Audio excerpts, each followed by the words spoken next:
Welcome back, ladies and gentlemen. Still with you on this morning's edition of The Breakfast Show. And of course, today we'll be discussing the very exciting International Book Fair, which was inaugurated by the Prime Minister, Dr. Mustafa Madbouli. And this year, the book fair sees the participation of over 1,047 publishing houses from 53 countries. And the fair will be running until the 6th of February at the International Exhibition Center in New Cairo. Now, this year's fair, the 54th edition, features for the first time a YouTubers forum, which hosts successful content creation models daily during the fair. And of course, according to the Ministry of Culture, the move is in line with the government's initiative to keep up with technological development and digital transformation. And now we're delighted to be joined over the telephone by our guest for this morning, Engineer Romany Rizkalla, the Digital Transformation and Governance Consultant. A very good morning to you, sir.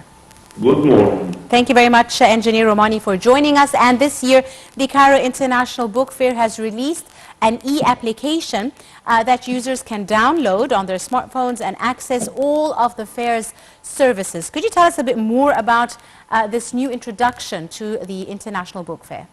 First, I'm very pleased being with you. Such application will facilitate many services to the book fair users as book tickets to the fair. There is an encyclopedia of Selim Hassan, Wasf Masr, is ready to download via such app and via the portal. There is like 100 books in digital form from the family library. There is also virtual reality tour to various halls of the book fair with small summary to the releases present. And there is registration to publishers and to publishing house online with e-payment tool, which is very perfect. And in addition, there is you can buy any book via the online and e-pay for it, or pay for it when you receive the book. It's very great. So, Engineer Romany, do you think, such applications make the International Book Fair more accessible, especially for the younger generations that are more, technologically savvy? Yes, for sure. Nowadays, the mother tongue of youth or children is technology. And by this tool, you can make them attracted to make a virtual tour by all the service, which is very great. Tell me, do you see, on the other side of the coin, there's an argument that, technology-wise, the providing of e-books can somehow begin to replace, the actual book, the physical hard copy that people also do enjoy reading. Do you think that this is a possibility, or will there always be a place for, the original copy of a book? No, to replace it's very difficult. The effect of reading a book between your hands will ever last. And it is very great. And for myself, I am a technological expert and like this.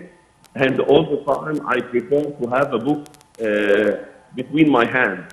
So printed books will last and they have their effect.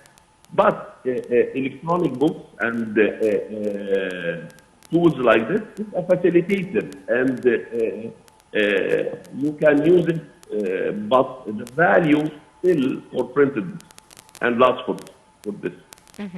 Right. Let me ask you, sir, the 54th edition features the YouTubers Forum, which is also new, and it hosts successful content creation models daily during the fair. And through this forum, social media influencers can share their experience, and those who want to even start their own projects or submissions can do so.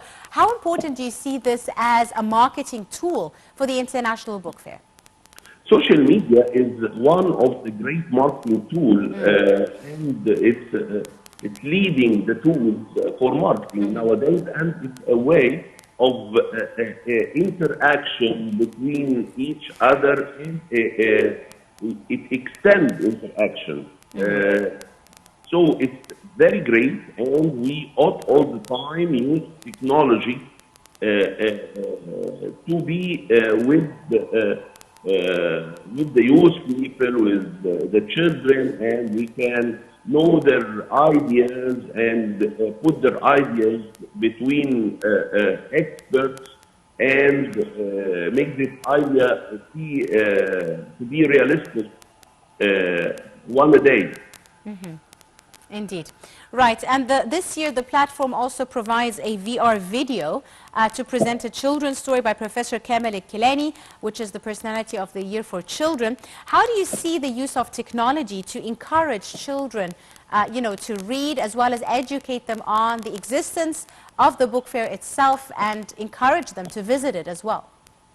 As I said before, it's their mother tongue, so it will be very perfect for children to see books by virtual reality videos to present various stories like Abu Kharboush by Mr. Kemal Kileni. Yes. It's very great. It's very great. I like it to the max. So to avoid crowding this year, there's also an option where reservations are available online with a link posted on the official Facebook page of the Cairo International Book Fair. How do you see this as a new addition, especially, as soon as the book fair begins, the first couple of days are super crowded? Yes. As I say, digital tools like to register and pay for your attendance via online, it's very great. It dismisses crowd. You can go very simple, very smooth to the book fair, having your tickets, and you can enjoy your trip to there. And, it's very great. It's very great. I see this edition. They use technology in an optimum. So the International Book Fair this year is issuing over 147 publishers that are participating. Of this number, we have 707 Egyptian and 340 from foreign countries, including new countries like Hungary and the Dominican Republic, which are participating for the first time. How do you see, moving to an online forum as an opportunity to further branch out internationally and allow people from other countries to access the International Book Fair in Cairo? It's very great. It dismisses time and place. We can exchange benefits and exchange ideas and make awareness about how the value of the Cairo International Book Fair, which is very great, and it put Egypt in the right track, which all the time Egypt and Cairo is a very honored place for knowledge and for writers. We have Mr. Naguib Mahfouz, who received Nobel in writing, which is we must return to our role again worldwide. Absolutely. Indeed. Now, the Ministry of Culture has said the move to create an online forum is to keep up with the government's initiative with technological development and digital transformation. Let me ask you, Engineer Romany, how do you see our progress in Egypt in the field of technological development and digital transformation, especially with a move to further incorporate this side in different aspects and different events all around the country? Digital transformation is one of the great efforts in going to the new republic, and it's a technological tool. Going to the new government, new capital is not going to a new place. It's a technological foundation and infrastructure via digital transformation tools, and we see the portal of مصر الرقمية أو digital Egypt via this portal. We can facilitate services via this portal to the citizens, and it's very important, you know. It facilitates various governmental tools, and technology is very important to facilitate our life. And digital transformation is one of the great tools nowadays to do this. How do you see, or what are your expectations, you know, in the coming years in this field of, you know, digital transformation, digital portables, and how accessible do you think they will be, you know, for everybody, not just the younger generations? We ought to use metaverse by an extended way and using augmented reality. Such two tools will be leading the digital market in the few years. Right. I'm afraid that's all the time we have for this morning. Engineer Romany Rizkalla, our digital transformation and governance consultant.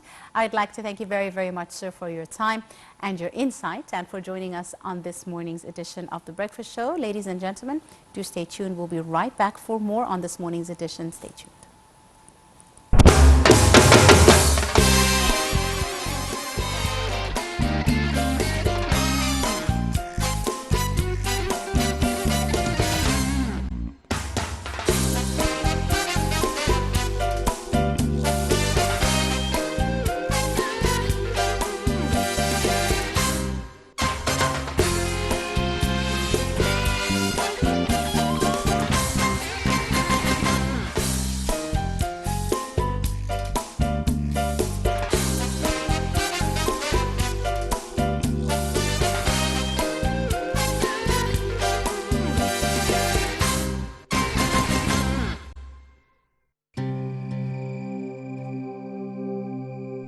See what we